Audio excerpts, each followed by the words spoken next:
Sometimes the deepest bonds are forged in the most unexpected places. Sometimes the fiercest loyalty comes from the most broken hearts. In the rugged frontier of the 1800s, there lived a giant dog that no man could tame. Ranchers crossed themselves when they saw it. Outlaws tried to kill it. Every soul on the frontier feared the massive beast that roamed wild and free, answering to no one. Then one day, something changed. The great dog began following a simple cowboy through town. Folks watched in amazement as the untamable creature walked quietly beside this humble man. What could make such a wild animal choose one person? What truth lay hidden in their unlikely bond? Before we jump back in, tell us where you're tuning in from. And if this story touches you, make sure you're subscribed, because tomorrow I've saved something extra special for you. The morning sun cast long shadows across the dusty main street of Cedar Falls, a frontier town that had seen better days, but still held its head high against the relentless march of time. The wooden sidewalks creaked under the weight of early risers, and the smell of fresh coffee from Martha's saloon mixed with the earthier scents of horses and leather that defined life in this corner of the Wyoming territory. Jake Morrison adjusted his worn hat against the glare and stepped down from the boardwalk, his boots finding familiar purchase in the packed dirt. At 43, he carried himself with the quiet confidence of a man who had learned to measure his words as carefully as his steps. His weathered hands showed the calluses of honest work, and his blue eyes held depths that suggested he had seen more of the world than most folks in Cedar Falls could imagine. He had been in town for nearly 5 years now, working as a hand on Colonel Hayes's ranch just outside the settlement. The work was steady, the pay fair, and the questions few.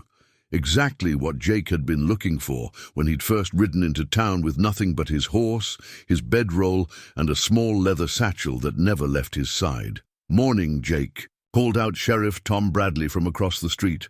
Tom was a good man, approaching 60 with grey whiskers and a paunch that spoke to too many years of Martha's cooking, but his eyes were still sharp and his hand steady. He had been the law in Cedar Falls for over 2 decades, and he knew how to read men like some folks read books. "Morning, Sheriff," Jake replied with a nod, touching the brim of his hat in the customary greeting. Their relationship was cordial, but not particularly warm. Tom had tried more than once to draw Jake into longer conversations, to learn something about the man's past, but Jake had a talent for turning talk away from himself and towards safer subjects like the weather or the cattle market. The truth was, Jake preferred it that way. He had learned long ago that some stories were better left untold, some memories better left undisturbed. The silver harmonica in his shirt pocket seemed to press against his chest, as if reminding him of this fact. He had carried that harmonica for years, though he rarely played it anymore. Sometimes, on quiet nights when the wind was just right, he would take it out and hold it, feeling the smooth metal warm in his hands, but the songs it once knew seemed too heavy for the present moment. Martha's saloon sat at the heart of Cedar Falls like an anchor in a storm. It served as restaurant, social club, and news center, all rolled into one establishment that had weathered every crisis the town had faced. Martha herself was a formidable woman in her 50s, with steel-gray hair pulled back in a practical bun and arms strong enough to eject troublemakers twice her size. She had a soft spot for quiet men with sad eyes, which perhaps explained why Jake's meals always came with an extra helping, and why she never pressed him for stories he clearly didn't want to tell. "The usual, Jake?" she asked as he took his customary seat at a table near the back window. From here, he could see most of the street while keeping his back to the wall, another habit from another life. "Yes, ma'am. Much obliged." Martha studied his face for a moment, noting the tension around his eyes. "You hear about the excitement over at the Morrison place?" She paused, catching herself. "The other Morrison place, I mean. No relation to you, I'm guessing?" Jake shook his head.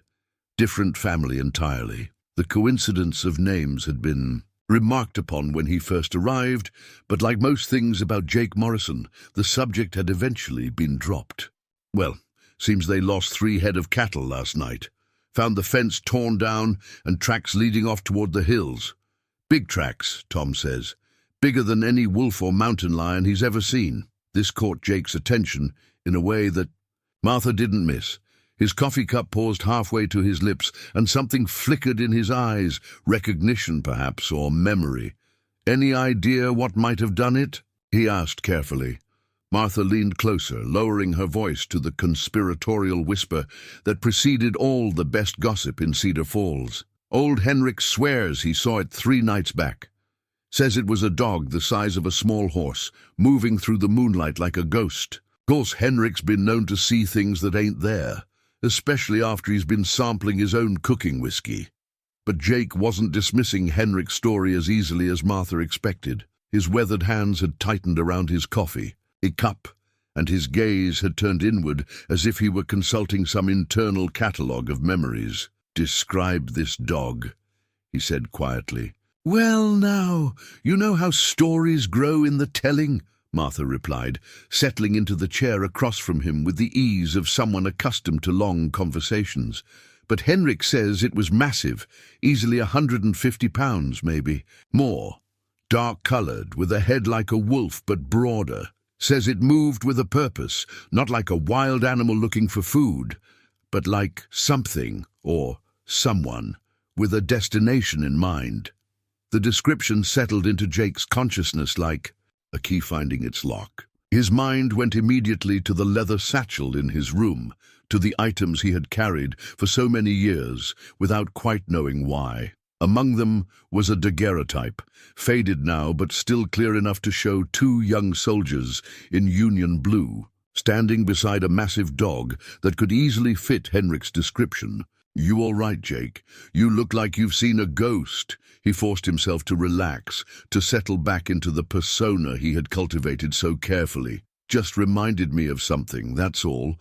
Probably nothing to it." But Martha's sharp eyes had got the moment of recognition, and she filed it away with all the other small mysteries that surrounded Jake Morrison. In a town where everyone's business was generally known by everyone else, a man who kept his secrets was bound to attract attention, whether he wanted it or not. The conversation was interrupted by the arrival of Colonel Hayes himself, a distinguished man in his 60s who had made his fortune in cattle and his reputation in the territorial legislature. He commanded respect wherever he went, not through bluster or intimidation, but through the quiet authority of success earned honestly. "Jake, good to see you," the colonel said, taking a seat at their table. "Martha, if I could trouble you for some of that excellent coffee?" "Of course, Colonel, coming right up." Hayes waited until Martha had returned with his coffee and moved out of earshot before speaking again. "Jake, I wanted to talk to you about this business with the livestock. We've had 3 separate incidents now, and I'm thinking it might be time to organize something more systematic than Henrik's tall tales and Tom's evening patrols." "What did you have in mind, sir?" "I'm thinking about putting together a small group, experienced men who know how to handle themselves in rough country. Track this thing down before it does any real damage. You interested?" Jake considered the offer carefully. On one hand, his instincts told him to stay clear of anything that might draw attention to himself or his past. On the other hand, if his suspicions were correct about the nature of this giant dog, he might be the only man in Cedar Falls with any chance of handling the situation without someone getting killed. "I appreciate the offer, Colonel. Let me think about it." Hayes nodded, understanding that Jake Morrison was not a man to be rushed into decisions. "Fair enough, but don't think too long. Whatever this thing is, it's getting bolder. Last night, it came within a mile of town.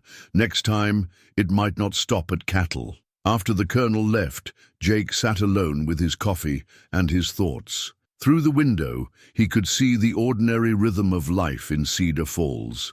The blacksmith working, his forge, children playing in the dust, merchants tending their shops. It was a peaceful scene, the kind of life he had been seeking when he first arrived with nothing but ghosts and memories. But peace, he had learned, was often a temporary thing. Sometimes the past had a way of catching up, no matter how far a man traveled or how carefully he built his new life.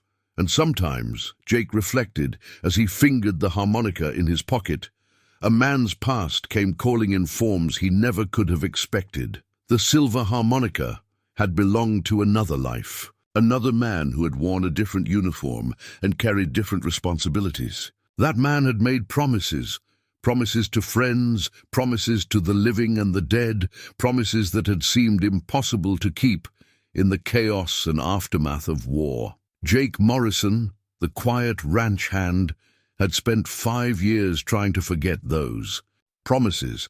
But as he sat in Martha's saloon, listening to talk of a giant dog roaming the countryside, he began to suspect that forgetting might no longer be an option. Outside, the sun climbed higher, casting shorter shadows on the dusty street. Cedar Falls continued its daily routine, unaware that change was coming in the form of old debts and older loyalties. And in his pocket, the harmonica seemed to grow heavier with each passing moment, as if it were remembering songs that had been silent for too long.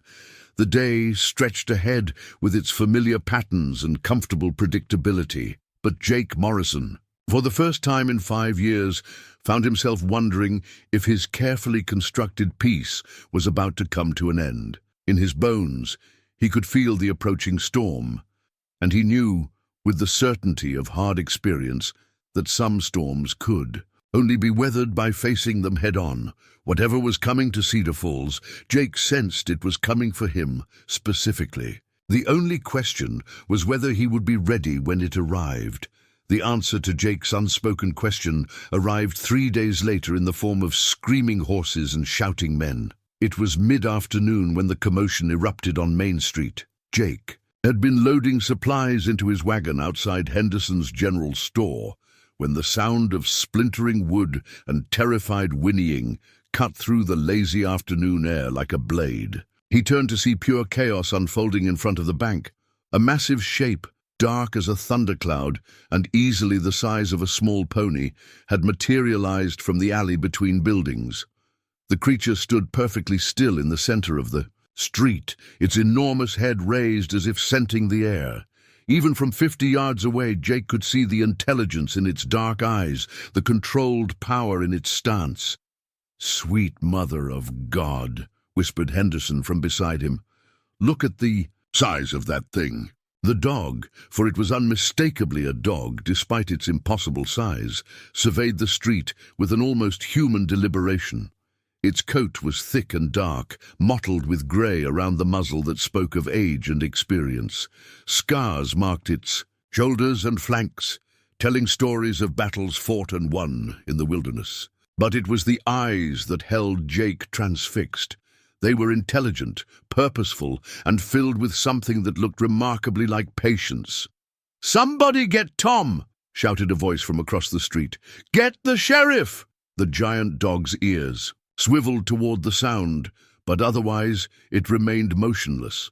2 horses hitched in front of the bank pulled frantically against their reins, their eyes rolling white with terror. One of them, a usually calm mare belonging to the banker, reared up so violently that her front hooves struck the hitching post, sending splinters flying. "Easy, girl," Jake called out instinctively, his voice carrying the authority of years spent working with frightened animals.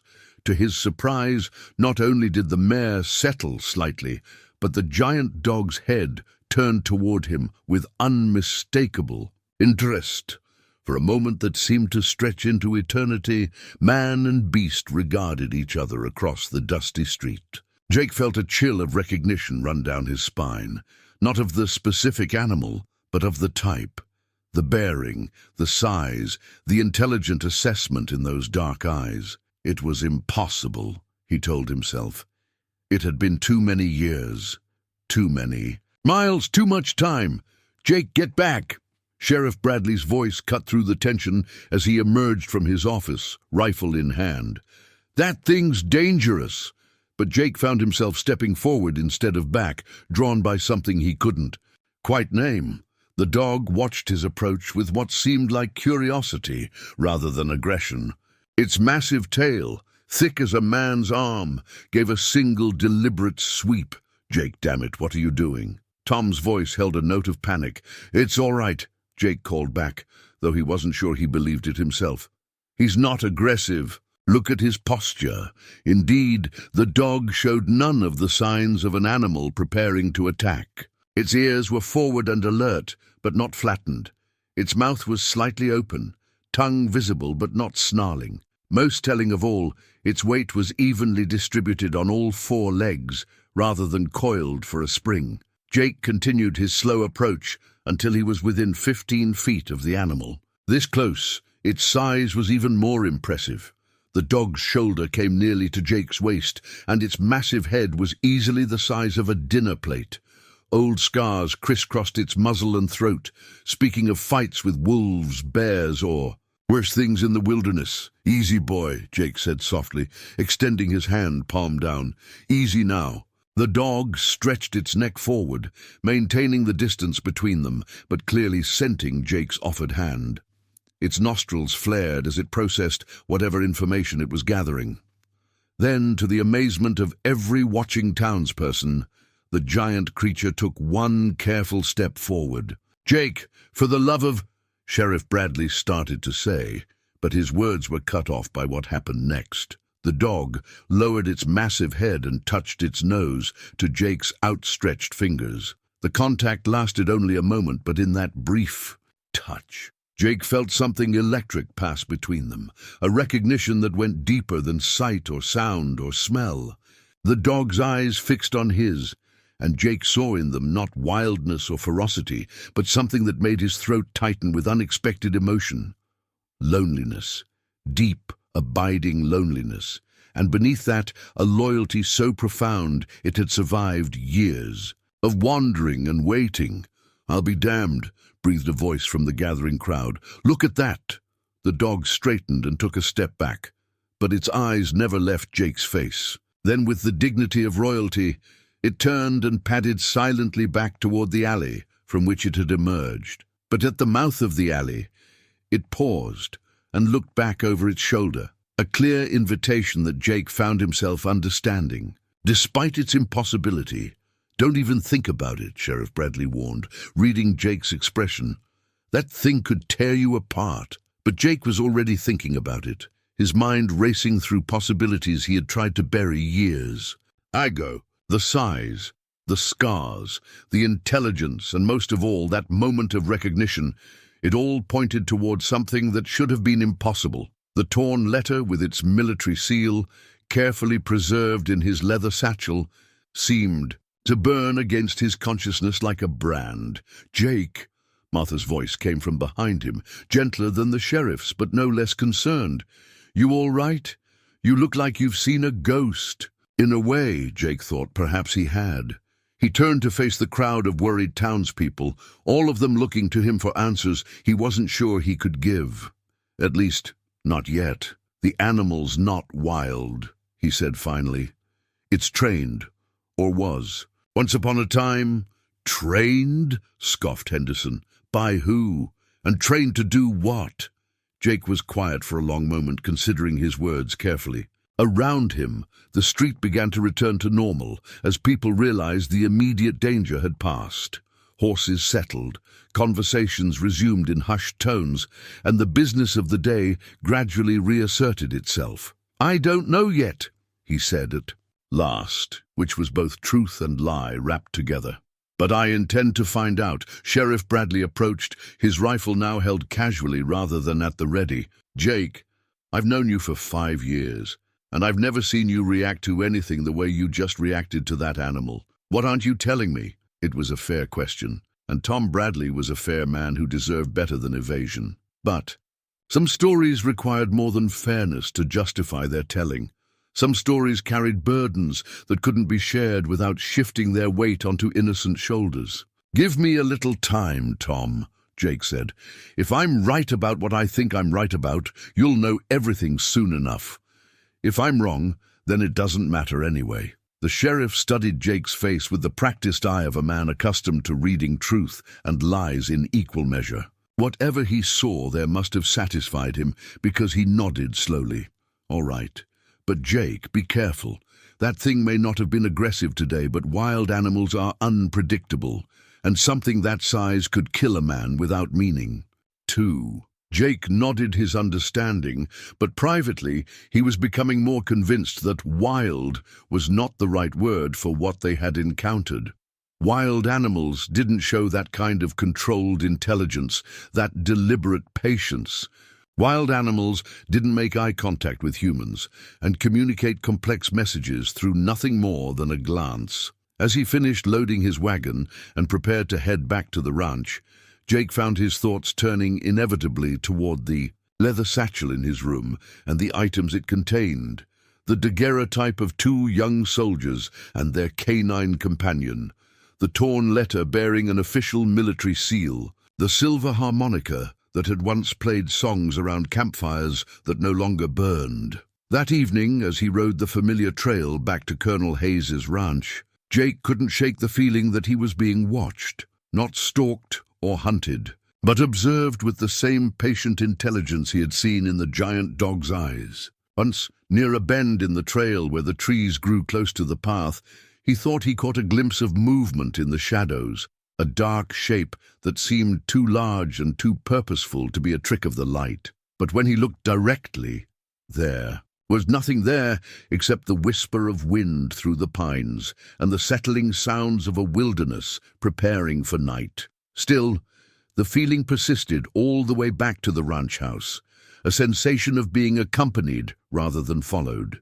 That night, Jake lay in his narrow bunk and stared at the ceiling, listening to the familiar sounds of the ranch settling into darkness. But his mind was filled with memories of another time and another place, where a different version of himself had made promises to a dying friend under stars that seemed impossibly far away. The silver harmonica lay cold in his palm as he finally drifted toward sleep, and his last conscious thought was a question that had been haunting him since that moment of recognition in the street. After all these years, how had Rex finally found him? The giant dog was waiting for him the next morning. Jake stepped out of the ranch house into the pre-dawn darkness to find the massive shape sitting perfectly still beside the corral fence, as patient as stone and twice as permanent. In the gray light before sunrise, the animal looked even larger than it had in town, a creature that belonged to legends rather than the ordinary world of cattle and horses. "Well, I'll be," muttered Pete Hawkins, the ranch foreman, emerging from the bunkhouse. Behind Jake. "Would you look at that? Thing's been there since before I got up, and I'm always first." Jake approached slowly, his boots crunching softly in the frost-crisp grass. The dog watched him come with those intelligent dark eyes, its massive head tilting slightly, as if considering some internal question. When Jake was within arm's reach, the animal rose to its feet with fluid grace, despite its size.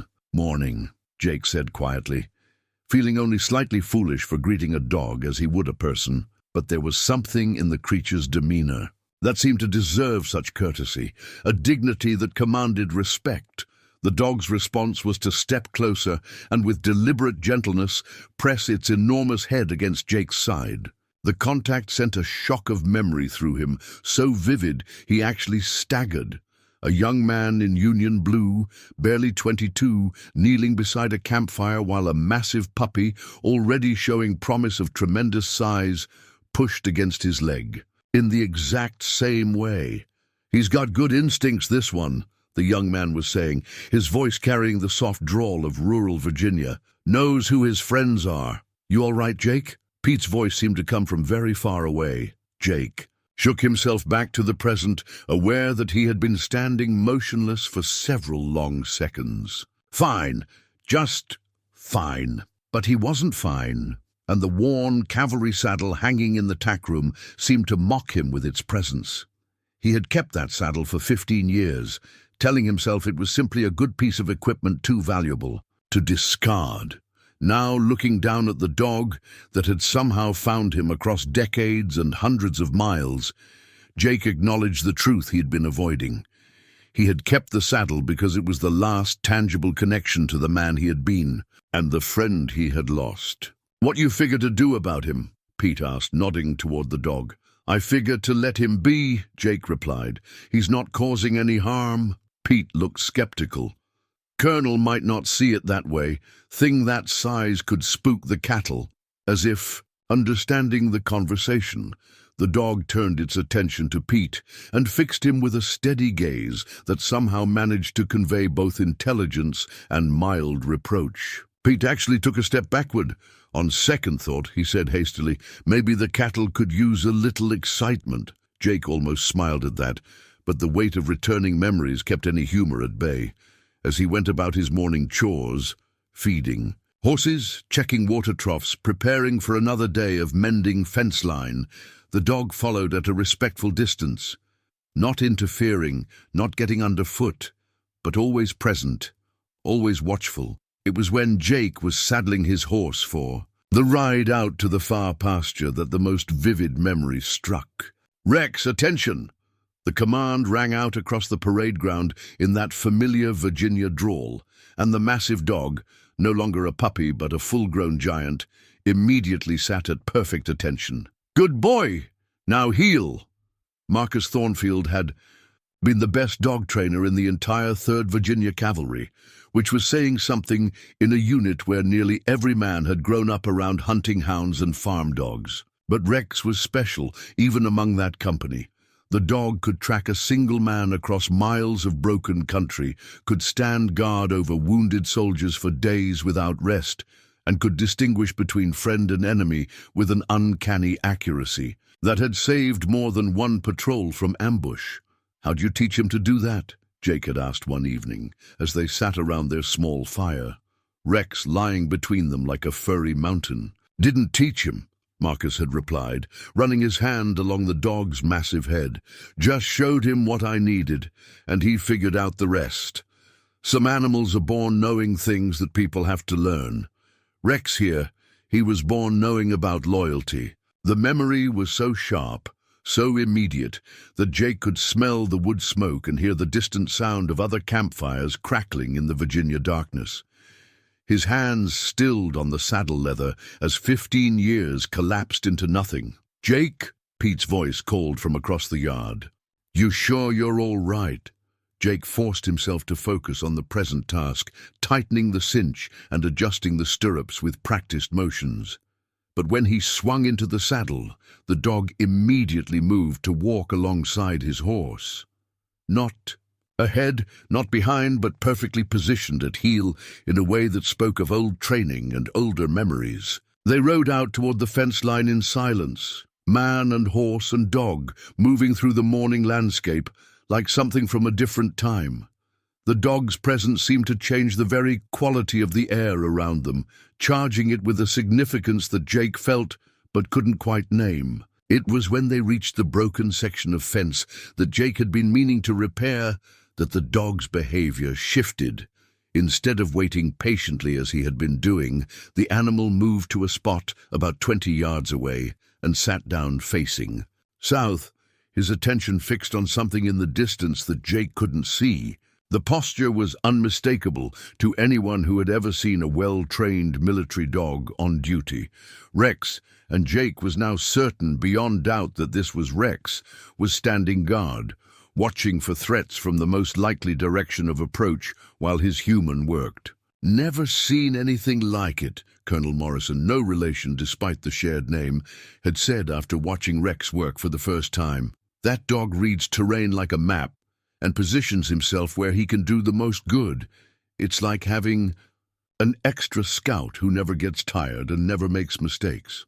The memory brought with it a sharp pang of grief, not just for Marcus, but for the simpler world they had all inhabited before the war changed everything. In those early days, when they were still playing at being soldiers, it had seemed like such an adventure. The reality of blood and mud and loss had come later, along with the understanding that some changes could never be undone. Jake worked on the fence in contemplative silence, replacing broken rails and tightening wire, while Rex maintained his vigilant watch. The dog's presence was both comforting and unsettling, a reminder of bonds that transcended death and distances that seemed impossible to cross. When the work was finished, Jake mounted his horse, and they began the ride back to the ranch house. But as they crested the small hill that overlooked the home buildings, Rex suddenly stiffened and let out a low rumble that raised the hair on Jake's neck. Following the dog's gaze,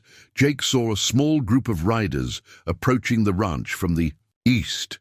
Strangers by their unfamiliar silhouettes, and moving with the kind of purposeful haste that usually meant trouble. Rex moved without being commanded, positioning himself between Jake and the approaching riders, while maintaining the controlled readiness that had once made him legendary among cavalry units. The dog's instincts, honed by years of warfare and wilderness survival, were clearly telling him that these newcomers represented a potential threat. Jake settled deeper into his saddle and touched the rifle in its scabbard, grateful beyond words for the presence of the massive guardian who had somehow found his way back after all these years. Whatever was coming, he no longer had to face it alone. The riders were close enough now that Jake could make out details. 3 men on good horses, wearing the kind of clothes that suggested they had money to spend and reasons to travel fast. Their leader was a tall man with hard eyes and a face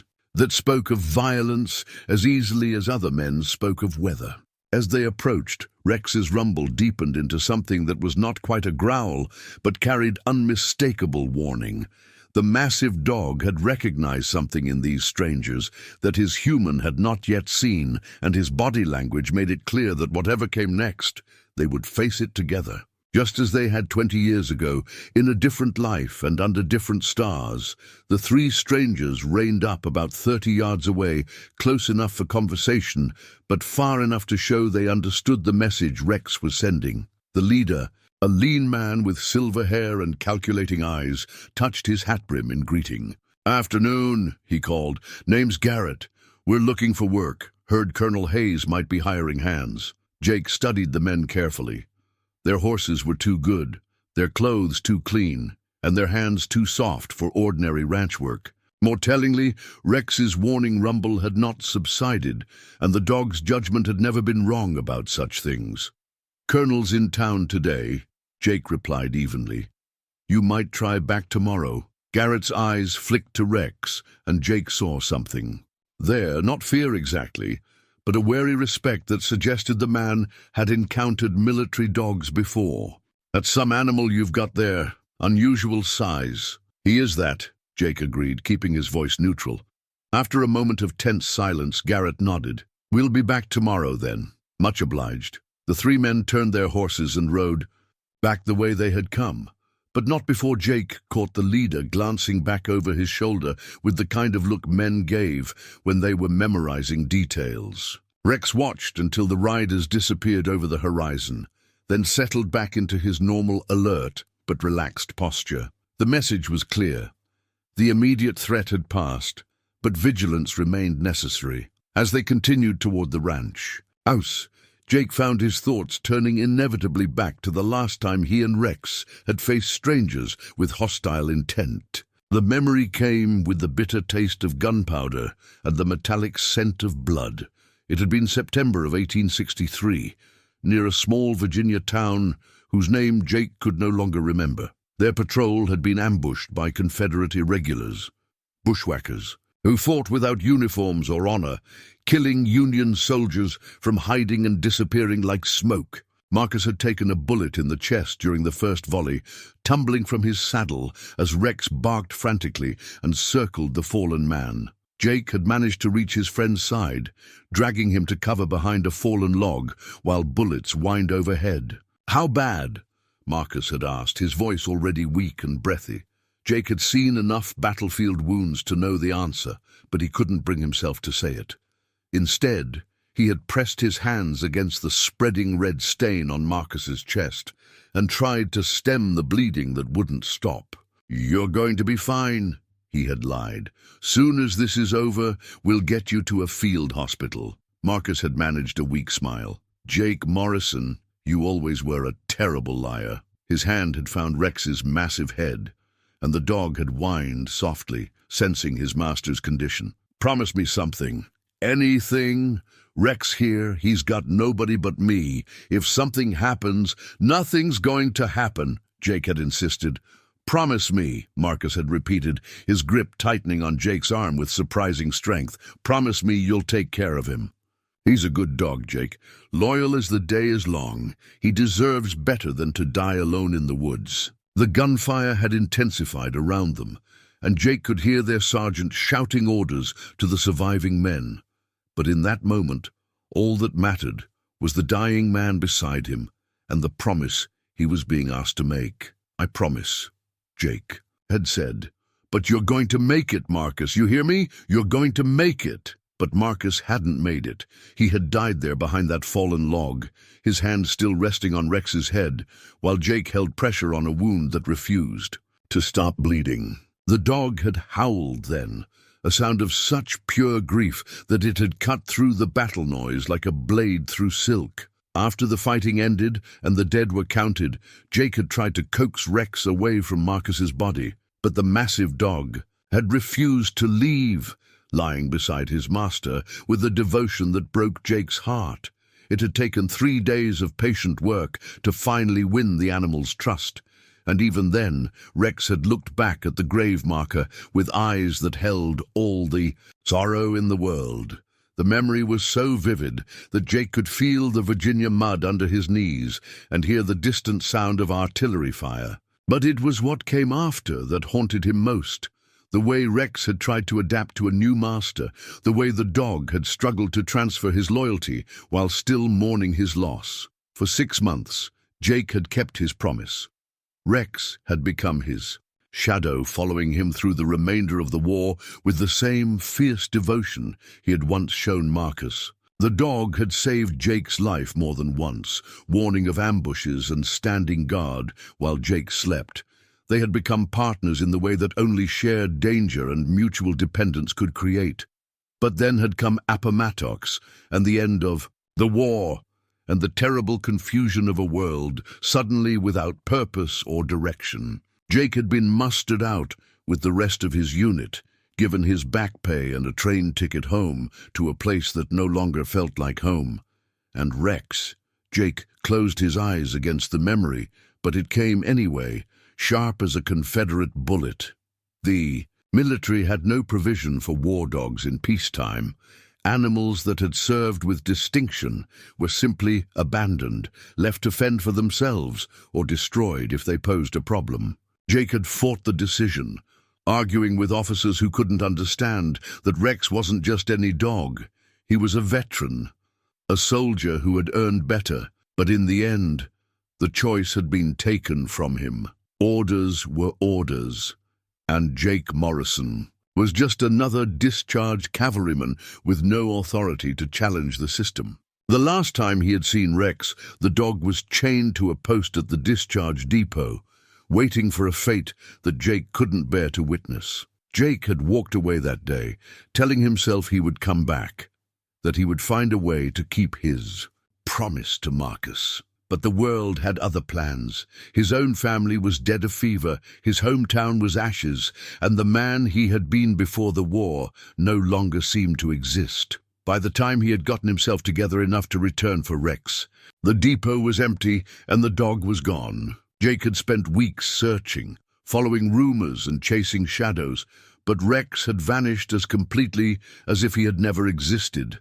Now, 15 years later, the dog had found him instead. Somehow, impossibly, Rex had survived on his own in the wilderness, growing larger and more formidable with each passing year until he had become the stuff of frontier legend. And somehow, through means that defied understanding, he had tracked down the man who had once been his temporary master and friend. As they reached the ranch house, Jake dismounted and began unsaddling his horse with hands that trembled slightly. The weight of memory and guilt pressed down on him like a physical burden. He had failed Marcus's trust, broken the promise he had made to a dying friend, and abandoned the loyal creature who had depended on him. But Rex seemed to hold no grudge. The massive dog settled himself near the corral, with the patience of long waiting finally rewarded. His dark eyes held no accusation, only the quiet satisfaction of a duty finally completed. That evening, as Jake sat on the porch of the ranch, House with Rex lying nearby, he reached into his pocket and withdrew the silver harmonica. The metal was warm from his body heat and familiar despite the years of silence. For the first time in 15 years, Jake raised the instrument to his lips and played, a slow, mournful tune that Marcus had loved, a song about going home. Rex's ears pricked forward at the familiar melody, and deep in his throat came a soft whine of recognition. Together, man and dog sat under the vast Wyoming sky, connected across the years by bonds that neither time nor distance could break. The past had finally caught up with the present, and Jake Morrison was no longer running from the promises he had made. The next morning dawned grey and cold, with the kind of persistent drizzle that seemed to seep into a man's bones and settle. There, Jake found Rex exactly where he had left him the night before, lying near the corral, with his massive head resting on his paws, dark eyes alert despite the early hour. "Morning, boy," Jake said quietly, then hesitated. After 15 years, he wasn't even certain this was truly Rex, despite all the signs pointing in that direction. Dogs could look similar, could display comparable intelligence and loyalty. Perhaps his guilt and longing had manufactured connections that didn't truly exist. There was only one way to know for certain. Jake straightened his shoulders and adopted the bearing he hadn't used in over a decade. The posture of command that had once come as naturally as breathing. His voice, when he spoke, carried the authority of the cavalry officer he had once been. "Rex," he said sharply. "Attention!" The response was immediate and unmistakable. The massive dog surged to his feet and assumed a perfect sitting position, head high, ears forward, eyes fixed on Jake's face with unwavering focus. Every line of his body spoke of disciplined readiness, the muscle memory of countless hours of training under Virginia skies. Jake felt his breath catch in his throat. After all these years, after all the distance and time, the dog remembered. "Good boy," he said, his voice softer now but still carrying command presence. "Rex, heel." Without hesitation, Rex moved to Jake's left side and matched his pace as Jake began walking toward the barn. The dog's massive shoulder brushed against Jake's hip with each step, maintaining the precise positioning that had once been essential for cavalry operations. When Jake stopped, Rex stopped. When Jake turned, Rex turned with him, fluid as water. "Well, I'll be damned," came Pete's voice from behind them. The foreman had emerged from the bunkhouse and was watching the display with amazement. "That animal's been trained by somebody who knew what they were doing." Jake nodded, unable to trust his voice. He tried one more test, the most important one. "Rex," he said quietly, "find Marcus." For a moment nothing happened. Then the great dog lifted his head and scented the air, turning slowly in a complete circle, as if searching for a familiar presence. When he completed the circle without finding what he sought, Rex looked back at Jake with an expression that could only be described as questioning, and beneath that, unmistakably, grief. The dog remembered Marcus too. After 15 years, he still remembered his first master, the young man who had trained him and loved him and died too far from home. Jake knelt beside the massive animal and ran his hands through the thick, scarred coat. "I know, boy," he whispered. "I know he's not coming back."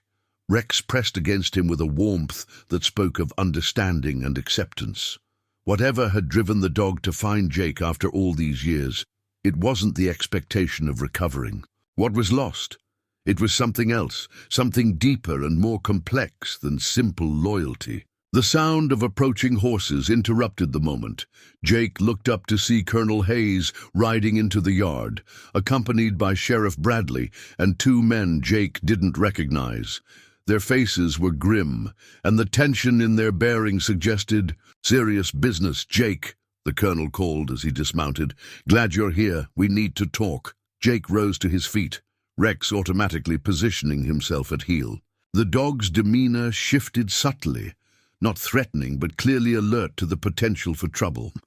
"What's the situation, Colonel? Had some visitors in town yesterday?" Sheriff Bradley said, his hand resting casually on his gun belt. 3 men, asking questions about the ranch, about you specifically. Seemed mighty interested in that dog of yours.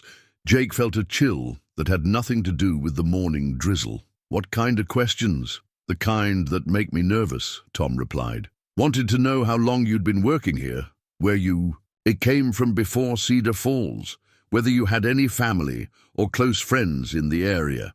He paused, studying Jake's face. Jake, is there something you need to tell us? Because these men didn't strike me as ordinary drifters looking for work. Before Jake could answer, one of the strangers stepped forward, a tall man with graying hair and steady eyes that held the unmistakable mark of military experience. Mr. Morrison, the man said formally, my name is Captain William Hayes, the Colonel's nephew, recently retired from the army. I believe we may have some mutual acquaintances. Jake's blood ran cold. Military connections meant questions he wasn't prepared to answer, investigations that could uncover secrets he had buried for good reason. I'm not sure what you mean, he said carefully. Captain Hayes reached into his coat and withdrew a small object wrapped in oilcloth. Perhaps this will help clarify things. He unwrapped the object to reveal a faded blue ribbon, the kind awarded at county fairs for livestock competitions. The sight of that simple ribbon hit Jake like a physical blow. He knew exactly where he had seen it before, pinned to Marcus. Thornfield's uniform blouse, a memento from the last county fair before the war began. Won it for my bull, Samson, Marcus had said proudly. Best breeding stock in 3 counties, according to the judges. Course I had to leave old Samson with my neighbor when I enlisted. Hope he's still there when I get back. Marcus had talked about his farm constantly during quiet moments around the campfire, a modest spread in the Virginia hills where he raised cattle and grew tobacco and dreamed of marrying the pretty girl from the neighboring farm. He had carried that blue ribbon through every battle, every march, every cold night under hostile stars, a talisman connecting him to the life he intended to reclaim when the war ended. Sarah gave it to me for luck, he had confessed one night, his cheeks reddening even in the firelight. Said it would remind me what I was fighting to get back to. Jake forced himself to remain calm, despite the turmoil in his chest. Where did you get that? From a young woman named Sarah Bennett, Captain Hayes replied. She lived near a small farm in Virginia, a farm that belonged to a cavalry soldier named Marcus Thornfield. Marcus never came home from the war, Mr. Morrison. But Sarah kept his memory alive, along with stories about his best friend and fellow soldier, a man named Jake Morrison. The world seemed to tilt around Jake. Sarah, Marcus had talked about her constantly, had carried her letters through every campaign, had planned to marry her as soon as the war ended. She was supposed to have been safely in Virginia, living her life and eventually forgetting the soldier who never returned. Sarah Bennett died 3 years ago, Captain Hayes continued gently. But before she passed, she entrusted certain items to my care, items that belonged to Marcus Thornfield and the friend he trusted above all others. Items she hoped would someday find their way to the man Marcus called the best friend a soldier ever had. Rex shifted beside Jake, sensing his distress but not understanding its source. The dog's presence was both comfort and complication, living proof of connections Jake had thought safely buried in the past. What do you want from me? Jake asked, finally. Captain Hayes rewrapped the blue ribbon and returned it to his pocket. Just answers, Mr. Morrison. Sarah Bennett spent 15 years wondering what happened to Marcus's dog, the animal he loved like a brother. She died hoping that someone, somewhere, was caring for the creature that meant so much to him. Jake looked down at Rex, whose intelligent eyes seemed to hold all the loyalty and patience in the world. The dog had survived 15 years of wilderness solitude, had grown from a trained war dog into a legend that frightened grown men, all while carrying the memory of a dead master and the hope of finding the friend who had once promised to care. For him, the time for running was over. The time for truth, however painful, had arrived. His name is Rex, Jake said quietly, and he was the finest war dog the cavalry ever had. The silence that followed Jake's admission stretched like a held breath. Colonel Hayes was the first to speak, his voice gentle but firm. "I think we need to hear the whole story, Jake." Over the next hour, sitting in the warmth of the ranch house kitchen while Rex lay peacefully at his feet, Jake told them everything. The words came slowly at first, rusty from years of disuse, but gradually gaining strength as the burden of silence lifted from his shoulders. He spoke of Marcus Thornfield, not just the soldier, but the man, the son of a Virginia farmer who had inherited his father's land and his mother's gentle heart. The young man who talked constantly about his plans to expand his modest cattle operation and marry Sarah Bennett, the schoolteacher's daughter who lived on the neighboring farm. "Marcus was the kind of man who saw good in everything," Jake said, absently stroking Rex's massive head. "Even in the middle of war, he'd find something to be grateful for. A dry place to sleep, a hot meal, letters from home. He used to say that God put beauty in the world for folks to find, even in the darkest times." Captain Hayes leaned forward. "Sarah told me he was planning to propose to her when he got back." Jake nodded, the memory bringing a bittersweet smile to his lips. He carried her picture everywhere, along with that blue ribbon. Had it all planned out? He was going to take her to the county fair, just like before the war, and ask her during the fireworks display. Said he'd already talked to her father, got his blessing and everything, but he never made it home, Sheriff Bradley said quietly. "No," Jake replied, his voice barely above a whisper. "He died holding my hand in a Virginia forest, asking me to take care of his dog and deliver a letter to the woman he loved." The room fell silent again, as the weight of old promises and older failures settled over them like dust. Rex seemed to sense the emotional undercurrents, pressing closer against Jake's leg in silent support. "What happened to the letter?" Captain Hayes asked. Jake rose from his chair and walked to the window, looking out at the grey Wyoming landscape that had become his refuge from memories too painful to bear. "I still have it," he admitted. 15 years, and I still carry it with me. Never had the courage to deliver it. Never had the heart to throw it away. "Jake," Colonel Hayes said, gently, "what was in the letter?" "Everything," Jake replied without turning around. "Everything Marcus never got to say. His love for her, his plans for their future, his dreams about the children they'd have and the life they'd build together. And at the end," his voice broke slightly. "At the end, he asked her to wait for him, promised he'd be home by Christmas." The cruel irony wasn't lost on anyone in the room. While Marcus lay dying in Jake's arms, Sarah Bennett had been in Virginia, waiting for a Christmas reunion that would never come. "She did wait," Captain Hayes said softly. "For 2 years she waited. When the official casualty lists finally reached Virginia and Marcus was listed as missing, she still held hope. It wasn't until 1866 that she accepted he was never coming home." Jake turned back to face the room, and the pain in his eyes was raw and immediate, despite the passage of years. "I should have gone to her. I should have delivered the letter, told her how he died, given her the closure she deserved. Instead, I ran." "You were 23 years old," Colonel Hayes observed. "A boy who'd seen too much war and lost too many friends. Don't be so hard on the man you were," but Jake shook his head. "Age doesn't excuse breaking a promise to a dying friend. Marcus trusted me with the 2 things that mattered most to him, his dog and his last words to the woman he loved. I failed them both." Rex lifted his great head and fixed Jake with a steady gaze that seemed to carry 15 years of patient understanding. The dog had lived through abandonment and solitude, had survived in wilderness that killed lesser creatures, had somehow tracked down the man who had failed him, and still showed no anger, no resentment, only the quiet loyalty that had defined him from puppyhood. "Maybe," Sheriff Bradley suggested, "you're being too hard on yourself. Seems to me you kept faith with your friend in the ways that mattered most. You never forgot him, never forgot what he meant to you, and now his dog has found you again." Jake knelt beside Rex and buried his fingers in the thick coat, feeling the scars that spoke of years of survival against impossible odds. I don't understand how he found me. 15 years, thousands of miles. How does a dog track someone across that kind of distance and time? Captain Hayes reached into his pocket and withdrew a small bundle wrapped in brown paper.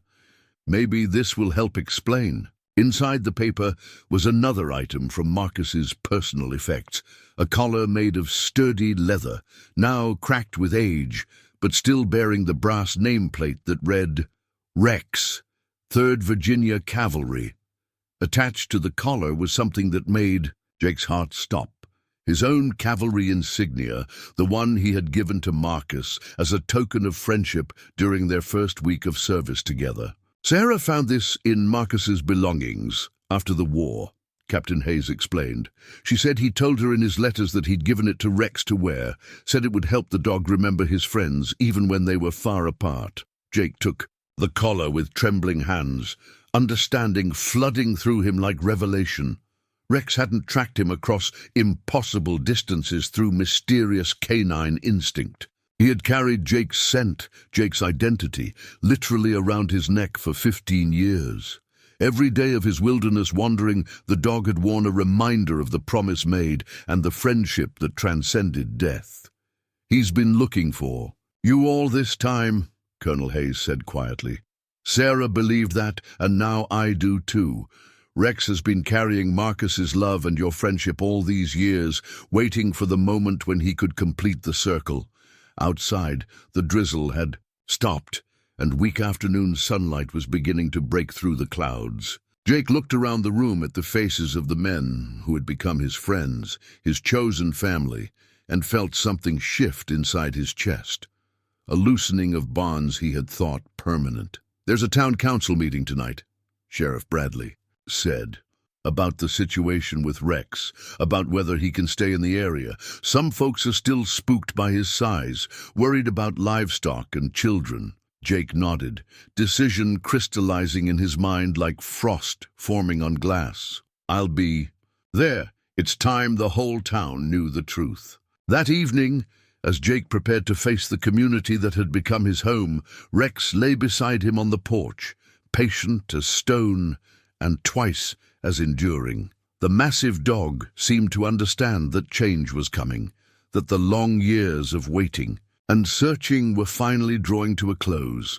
In his pocket, Jake carried the weight of Marcus's letter and the hope of redemption. For the first time in 15 years, he was ready to keep the promises he had made to a dying friend. The town council meeting was set for 7 o'clock, but Jake found himself restless as the afternoon wore on. Rex seemed to sense his agitation, padding around the ranch yard with an unusual energy that spoke of anticipation rather than contentment.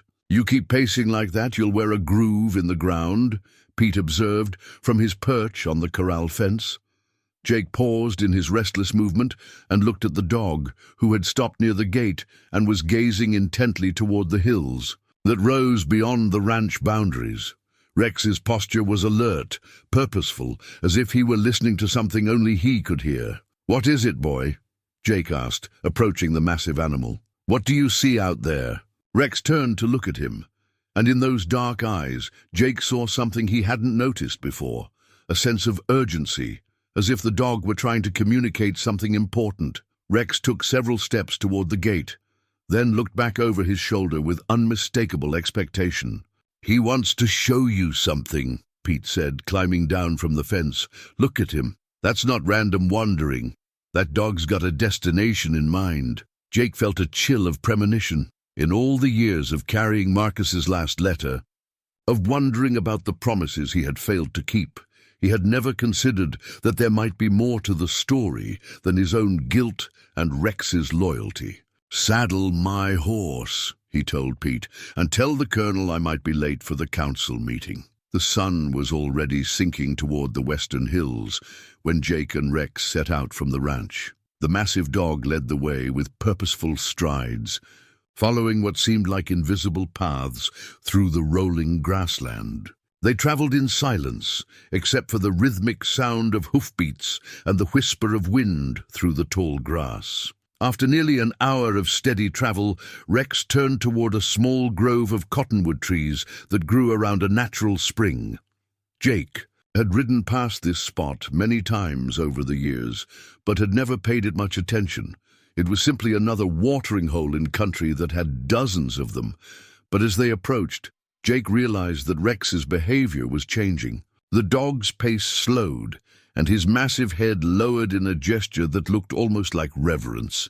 When they reached the edge of the grove, Rex stopped entirely and looked back at Jake with eyes that held something that could only be described as sorrow. Jake dismounted and followed Rex into the grove on foot. The trees here were old and tall, their branches forming a natural cathedral that filtered the dying sunlight into golden shafts. The sound of the spring created a gentle background murmur that seemed to invite quiet contemplation. And there, in a small clearing beside the spring, Jake found something that stopped his heart. A grave, simple and carefully tended, marked with a hand-carved wooden cross that bore the weather-worn inscription, Sarah Bennett Thornfield, beloved wife in heaven, 1845-1871. Jake stared at the cross, his mind struggling to process what his eyes were seeing. Sarah, Marcus's Sarah, was buried here, hundreds of miles from Virginia, in a grove of trees in the Wyoming Territory. But that was impossible. She was supposed to be safe at home, waiting for news that would never come, eventually. Moving on with her life, as sensible women did, when the men they loved failed to return from war. Rex moved to the head of the grave and lay down with his massive frame stretched protectively along its length. This was clearly a familiar ritual, performed countless times over the years. The dog's presence had worn a slight depression in the earth beside the cross, evidence of long vigils kept in solitude. Sarah Thornfield, Jake whispered, reading the inscription again.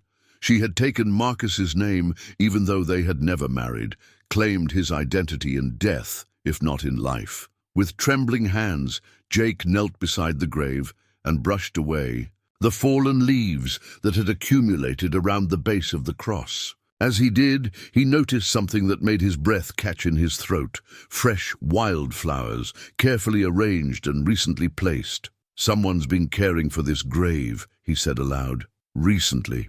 Rex lifted his great head and looked toward the far edge of the grove, where a figure emerged from the shadows between the trees. Jake's hand moved instinctively toward his gun, then relaxed as he recognized Captain Hayes. "I was hoping you'd find this place eventually," the captain said quietly, approaching with careful steps. "Rex has been leading people here for years, but you're the first one who mattered."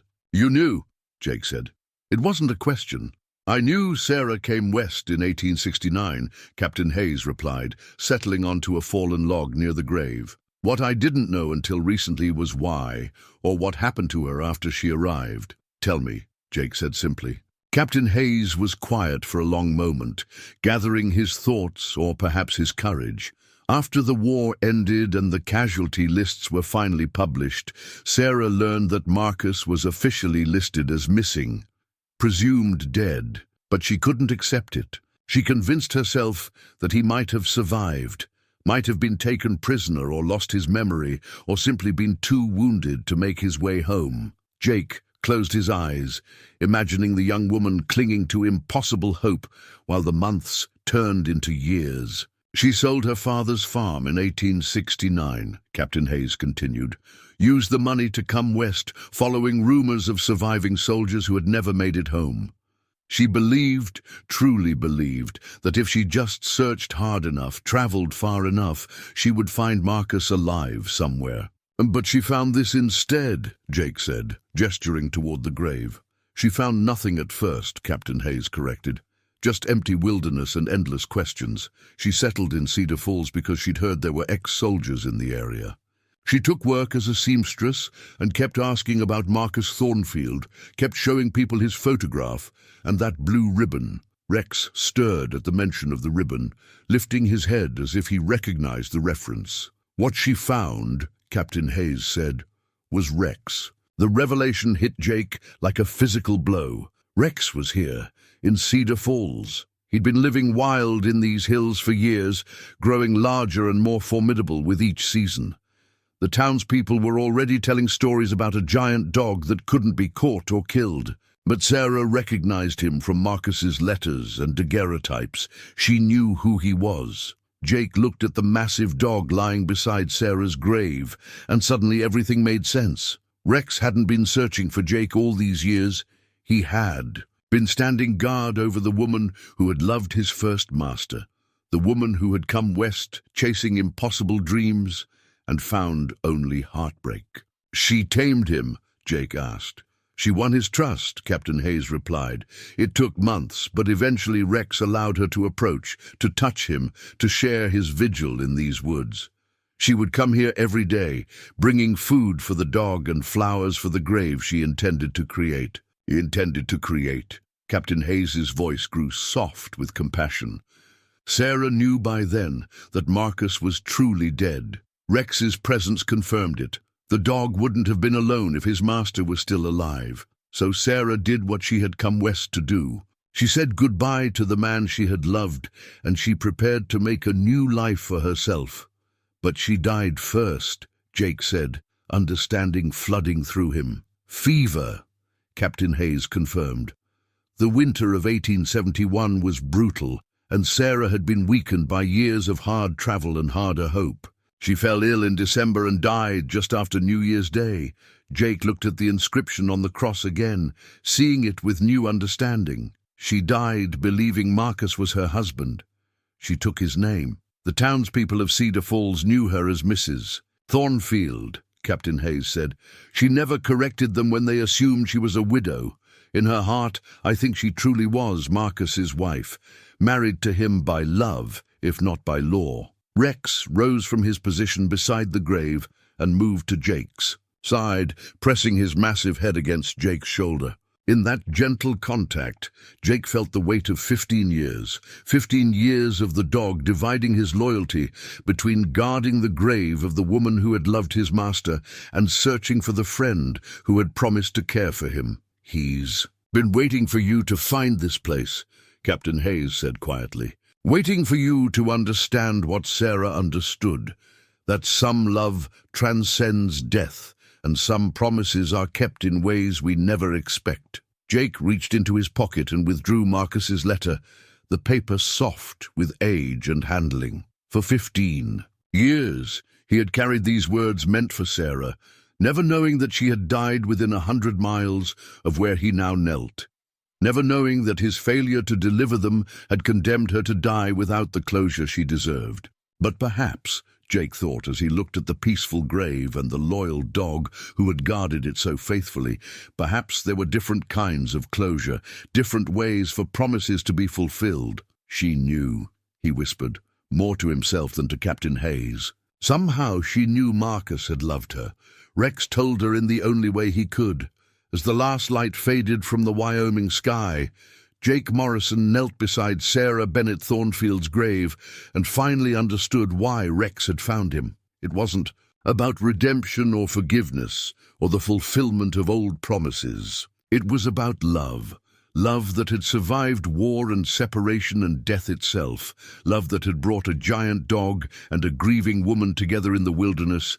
Love that had waited patiently for 15 years until the right man came to the right place at the right time to complete a story that had begun so long ago under Virginia stars. The time had come to read Marcus's letter aloud, to speak the words that Sarah had died waiting to hear, to give voice to love that had transcended every obstacle except the silence of the living. Jake and Captain Hayes rode back to Cedar Falls. In contemplative silence, Rex trotting alongside them, with the steady gait of a creature finally at peace with his purpose. The moon had risen full and bright, casting silver light across the rolling grassland and transforming the familiar landscape into something almost otherworldly. The town council meeting was already in progress when they arrived at Martha's Saloon, which served as the de facto meeting hall for community gatherings. Through the windows, Jake could see the assembled townspeople, ranchers and shopkeepers, wives and widowers, all united in their concern about the giant dog that had appeared in their midst. "You ready for this?" Captain Hayes asked as they tied their horses to the hitching post. Jake looked down at Rex, who sat patiently beside him with the dignity of a creature accustomed to being the center of attention. The dog's dark eyes held no anxiety, no uncertainty, only the calm confidence of an animal who had completed a long journey and found his destination at last. "I've been ready for 15 years, Jake replied.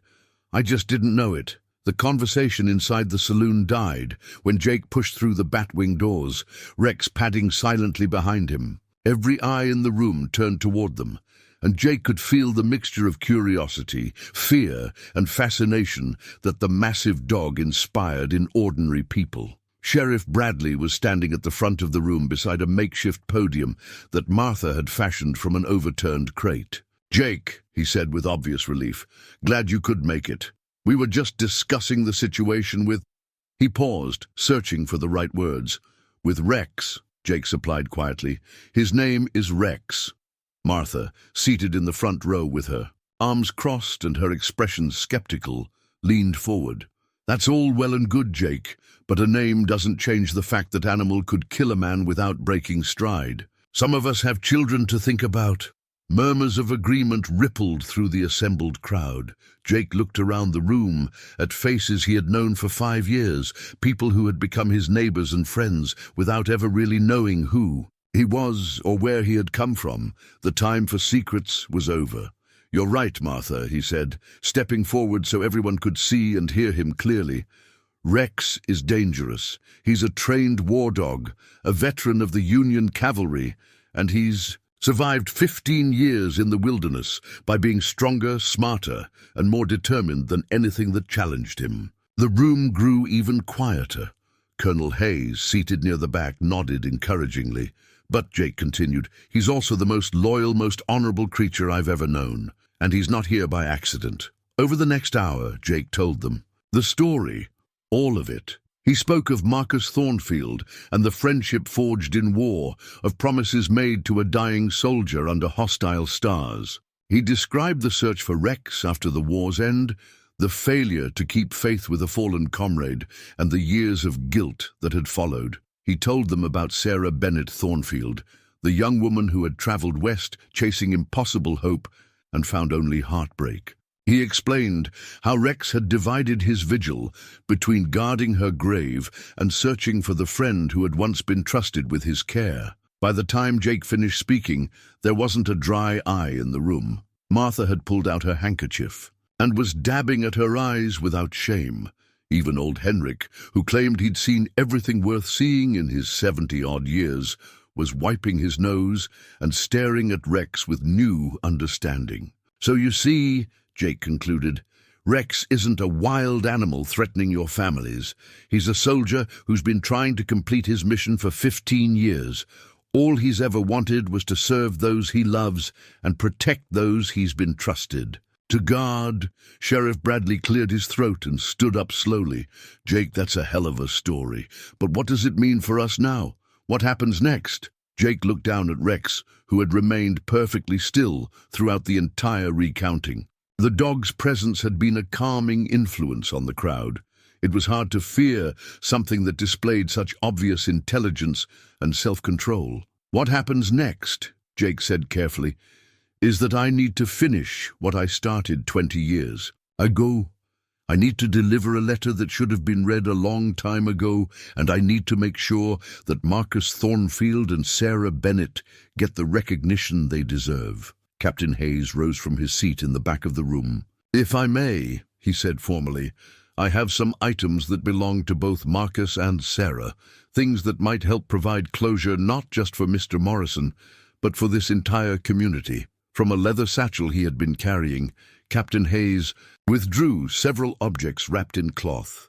The first was Marcus's cavalry saber, the blade still bright despite the years. The second was a photograph of Marcus and Sarah together, taken at what looked like a county fair, young and happy and full of dreams for a future that war would steal from them. But it was the third item that made Jake's breath catch in his throat. It was a bundle of letters tied with a faded pink ribbon, letters from Marcus to Sarah, written during the war but never sent. Letters that spoke of love and longing, and the determination to build a life together when the fighting was over.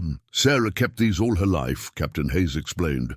She told the townspeople here that her husband had died in the war, but she never explained how she came to have letters he had never sent. I think she treasured them because they were proof that Marcus had loved her as deeply as she loved him. Jake took the bundle of letters with shaking hands. The paper was brittle with age, but the words written in Marcus's careful script were still clear. Reading over the first few lines, Jake felt tears spring to his eyes as he recognized his friend's voice across the decades. "My dearest Sarah," the first letter began, "I write this by firelight while the rest of the boys sleep, and I find myself wondering if words on paper can carry the weight of all I feel for you. The war seems endless from here, but I hold on to the promise of home like a man holds on to hope itself. When this is over, and it will be over, my darling, I will come back to you with stories of hardship overcome and dreams of the future we will build together." "She knew," Jake whispered, understanding flooding through him. Sarah knew exactly how Marcus felt about her, even without receiving his final letter. These other letters told her everything she needed to know about his love. Martha stood up from her chair, her voice gentle but firm. "Jake, what are you planning to do?"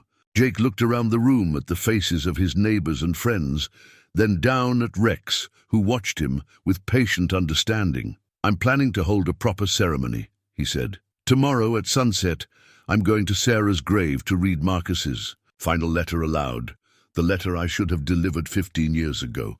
I'm going to honor both of them the way they deserved to be honored all along."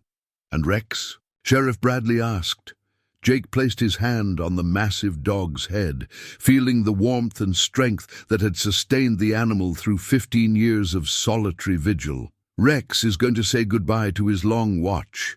He's going to be released from the duty that has kept him in the wilderness all these years." "Released to do what?" Colonel Hayes asked. For the first time since entering the saloon, Jake smiled, a real smile that transformed his weathered features and made him look younger than his years. "Released to be what he was always meant to be," Jake replied. "A good dog with a good home and people who understand his worth."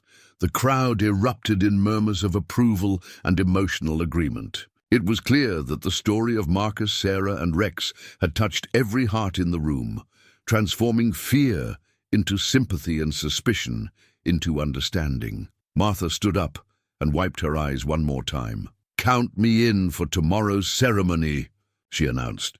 "If we're going to honor these folks properly, we're going to need flowers and food and whatever else makes for a proper memorial." "I'll provide a military escort," Captain Hayes added. "Marcus Thornfield was a soldier, and soldiers deserve military honors." One by one, the townspeople began volunteering their help. Henrik offered to carve a proper headstone to replace the weathered wooden cross. The banker's wife promised to bring her late husband's bugle to play taps. Even the children were included, tasked with gathering wildflowers from the meadows around Cedar Falls. As the meeting broke up and people began filing out of the saloon, Sheriff Bradley approached Jake with an expression of quiet respect. "Jake," he said simply, "I've known you for 5 years and I thought I had you figured out. Turns out I didn't know you at all." "You knew the part that mattered, Tom," Jake replied. "You knew I was a man who'd keep his word and do his work and cause no trouble. The rest was just old history." "Maybe," Tom said thoughtfully. "But old history has a way of defining a man, doesn't it? And your history defines you as someone worth knowing." As Jake walked out into the cool night air with Rex beside him, he felt lighter than he had in years.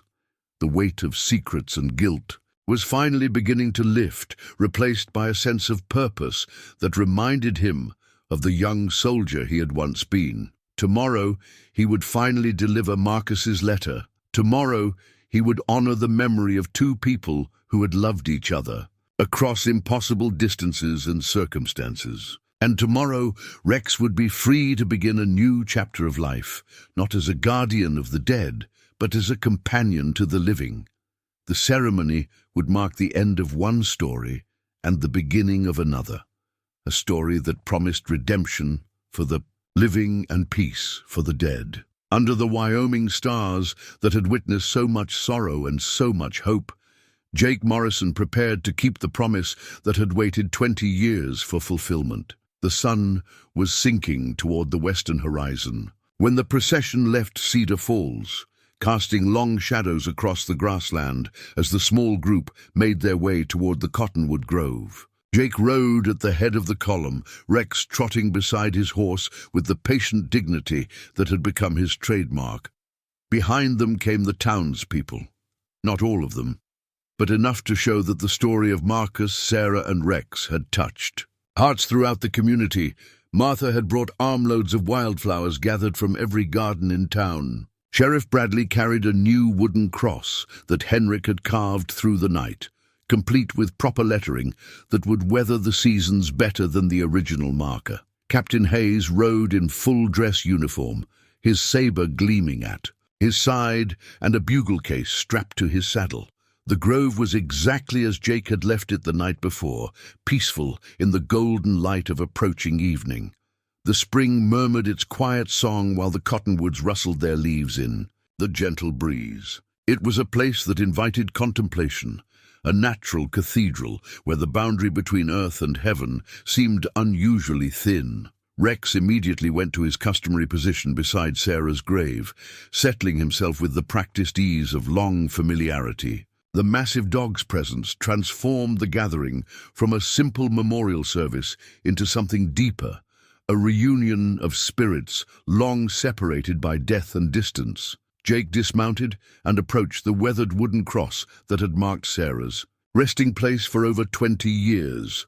In his hands, he carried Marcus's final letter, the words that had waited 2 decades to be spoken aloud. The paper felt incredibly fragile, as if it might crumble at the slightest touch, but the words written in Marcus's careful script remained clear and strong. "Before I read this," Jake said to the assembled group, his voice carrying clearly in the still air, "I want you to understand what you're about to hear.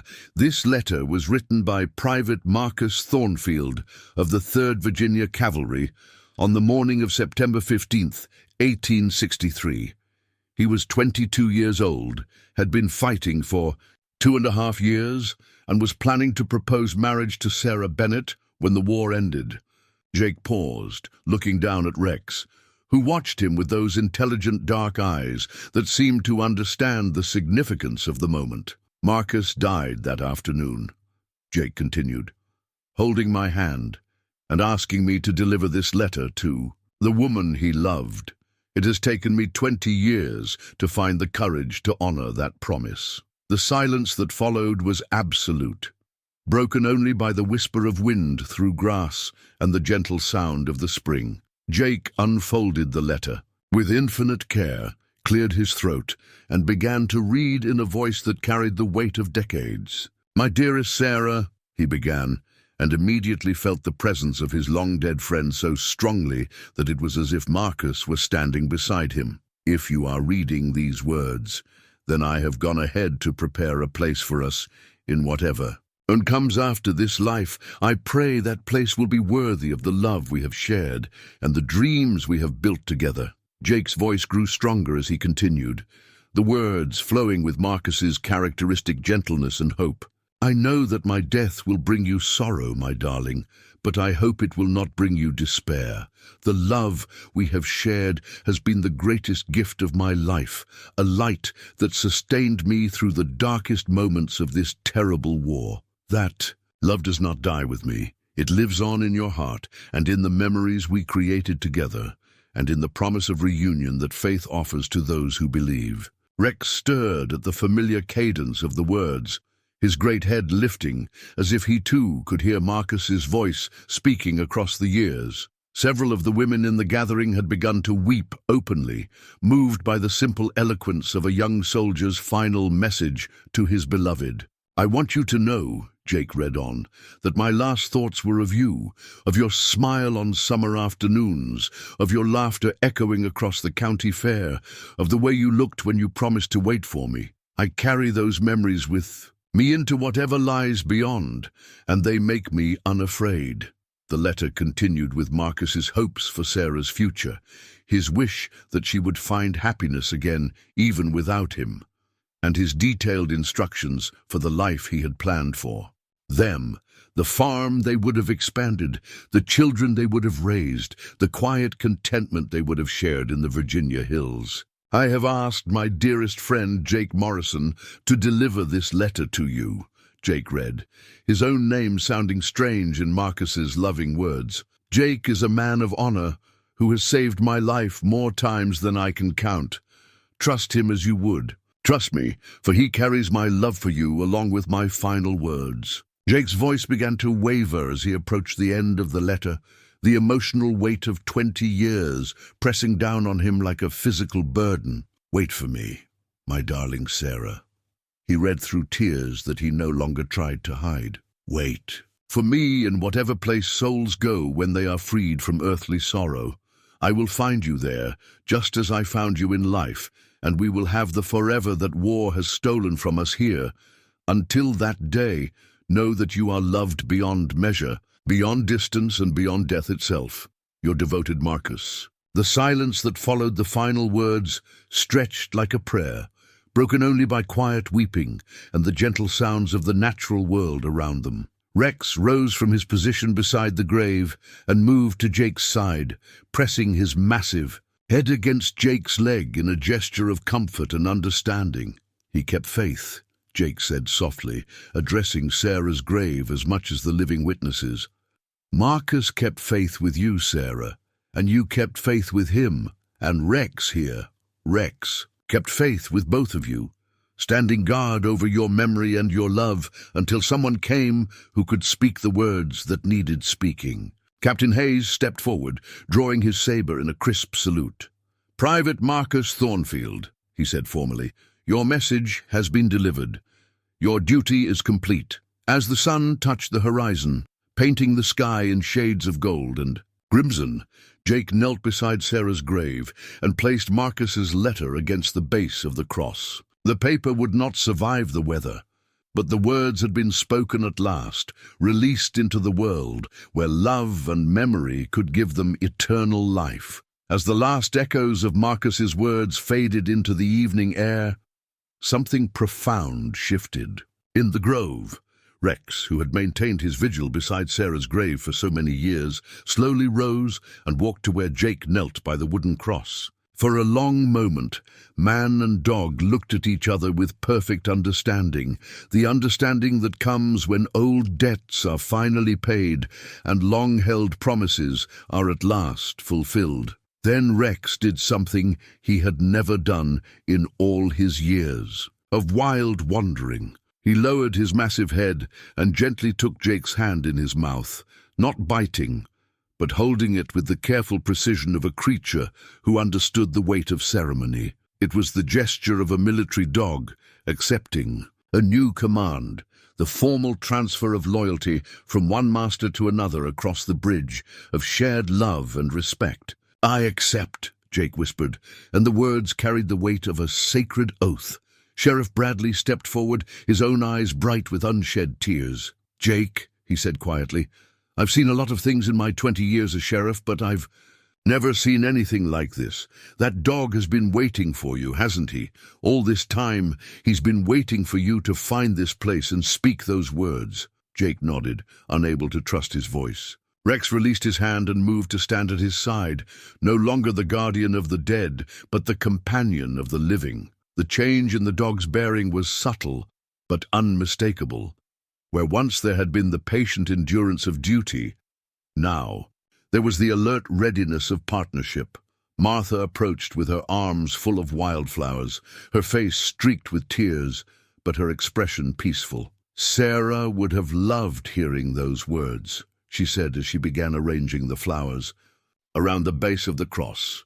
A woman doesn't wait 20 years for a man to find her grave unless she knows in her heart that he will come eventually. One by one, the townspeople came forward to pay their respects. Henrik placed the new wooden cross beside the old one, its fresh carving standing as testimony to the community's commitment to honoring the dead. The banker's wife played taps on her late husband's bugle, the mournful notes floating across the grassland like a prayer made audible. But it was what happened next that moved even the hardest hearts to tears. As the final notes of the bugle call faded into silence, Rex began to make a sound that none of them had ever heard before, a low, mournful howl that seemed to carry all the grief and loneliness of 15 years of solitary vigil. The sound rose and fell like a song of mourning, beautiful and heartbreaking and utterly wild. "He's saying goodbye," Captain Hayes said softly. "He's saying goodbye to Sarah and to Marcus and to the life he's led all these years." The howl continued for several minutes, rising toward the darkening sky like an offering of gratitude and release. When it finally faded, Rex lowered his great head and touched his nose to Sarah's grave one last time. Then he turned to Jake and sat at attention, his dark eyes bright with something that could only be described as hope. "What now?" asked Sheriff Bradley.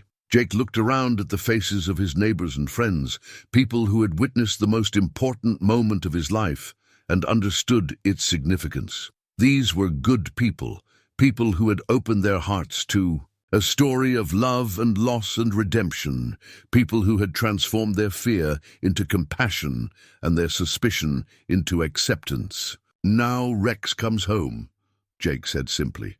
"He's done his duty here.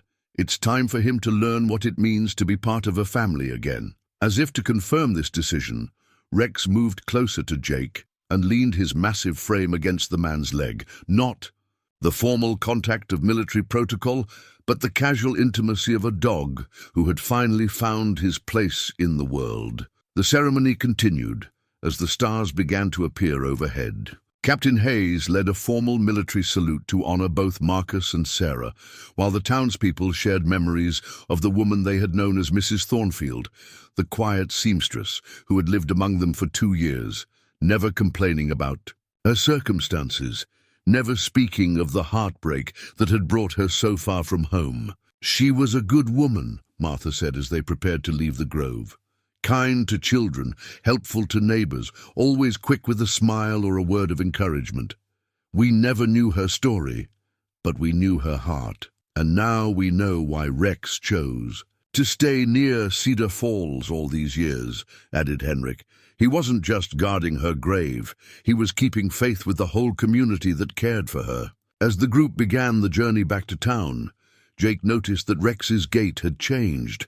The massive dog no longer moved with the careful, measured steps of a creature perpetually on guard. Instead, he trotted alongside Jake's horse with the easy confidence of an animal who belonged somewhere, who was part of something larger than himself. The transformation was complete. Rex was no longer the legendary wild dog that haunted the stories told around frontier fires. He was simply a good dog with a good home and a family who understood his worth. The circle that had begun with a promise made to a dying soldier under Virginia stars was finally, after 20 long years, complete. Behind them, the cottonwood grove settled into peaceful silence, watched over by the spirits of 2 young people who had loved each other across impossible distances and circumstances. Their earthly vigil was ended, but their story would live on in the hearts of those who had witnessed its conclusion, a story of loyalty, love, and the unbreakable bonds that connect the living and the dead. 3 months later, Cedar Falls had settled into a new rhythm that included Rex as naturally as if the massive dog had always been part of the community fabric. The early fears about his size and wild nature had given way to a deep affection that surprised everyone, including Jake himself. Rex had adapted to domestic life with remarkable grace. He spent his days helping Jake with ranch work, his intelligence and training making him invaluable for managing cattle and maintaining property. But it was his gentleness with children and elderly townspeople that truly won hearts. The dog that had once been the subject of frightened whispers now served as an unofficial guardian for anyone who needed protection or companionship. "Never seen anything like it," Sheriff Bradley remarked one afternoon as he watched Rex carefully escort old Mrs. Henderson across Main Street, the dog's massive frame positioned to shield her from passing horses. "It's like he appointed himself protector of the whole town." Jake smiled at the observation, recognizing the truth in it. Rex had transferred his protective instincts from Sarah's grave to the entire community of Cedar Falls, as if honoring the memory of the woman who had shown him kindness in his darkest years. The story of Marcus, Sarah, and Rex had become part of local legend, told and retold around dinner tables and in the saloon during quiet evenings. But unlike many frontier tales that grew wilder with each telling, this one remained remarkably consistent. Perhaps because the truth itself was extraordinary enough. Captain Hayes had arranged for proper military headstones to be placed at Sarah's grave, carved with both her name and Marcus's, acknowledging them as husband and wife in death, if not in life. The Cottonwood Grove had become a place of pilgrimage for visitors from neighboring towns, drawn by the story of love that had transcended war and death. But it was the changes in Jake himself that marked the deepest transformation. The weight of guilt that had burdened him for 20 years had lifted, replaced by a quiet contentment that everyone could see. He smiled more readily, spoke more freely, and seemed to have made peace with the man he had been and the man he had become. "You know," Martha said one evening as Jake finished his usual meal at her saloon, "I always suspected you were carrying some kind of burden. A woman learns to recognize the signs in men who've seen too much of the world's hardness." Jake nodded, absently stroking Rex's head as the dog lay peacefully beside his chair. "Some burdens are meant to be carried alone," he replied. "Others, it turns out, are meant to be shared." The community had embraced both Jake's story and his transformation. Colonel Hayes had offered him a partnership in the ranch, recognizing that a man who could command the loyalty of a creature like Rex possessed qualities that went far beyond ordinary horsemanship. The offer represented not just financial security, but acceptance into the social fabric of Cedar Falls in a way that Jake had never experienced before. More importantly, Jake had begun to allow himself to form new connections. He spent evenings on Martha's porch, sharing quiet conversations about books and memories and hopes for the future. He joined Sheriff Bradley for weekly fishing trips to the stream that ran behind the church. He even began attending community gatherings, no longer content to observe from the edges, but participating as a full member of the town's social life. Rex's presence had facilitated many of these connections. Children who might have been intimidated by Jake's reserved nature were drawn to the gentle giant who would patiently allow them to climb on his back or use him as a pillow during town picnics. Their parents, watching the careful way Rex interacted with their young ones, came to understand that both dog and master possessed the kind of character that could be trusted completely. The silver harmonica made its reappearance during these gatherings. Jake began playing the old songs again, not just the mournful tunes that had sustained him through years of solitude, but livelier melodies that spoke of hope and community, and the simple joy of shared music. Rex would often howl softly along with certain songs, his voice harmonizing with the harmonica in a way that never failed to move listeners to tears. On the anniversary of the ceremony at Sarah's grave, the entire town gathered at the Cottonwood Grove for what had become an annual remembrance. Jake read selected passages from Marcus's letters, the ones that spoke of love and hope and the belief that some bonds could never be broken. New flowers were placed at the headstones, and Captain Hayes again performed military honors for the soldier who had died too far from home. But perhaps the most meaningful moment came when Rex, now fully integrated into his new life, performed his own ritual of remembrance. He approached Sarah's grave with the same dignity he had shown during his years of solitary vigil, touched his nose to the headstone in a gentle farewell, then returned to Jake's side with the contentment of a duty honorably completed. As the sun set over the Wyoming grassland, painting the sky in shades of gold and crimson that reminded Jake of other sunsets in other times. He reflected on the strange paths that life could take. 20 years ago, he had been a broken young soldier, fleeing from promises he couldn't keep and memories he couldn't bear. Now he was a man at peace, surrounded by friends who valued him and protected by a companion whose loyalty had survived impossible odds. The past would always be part of him, but it no longer defined him.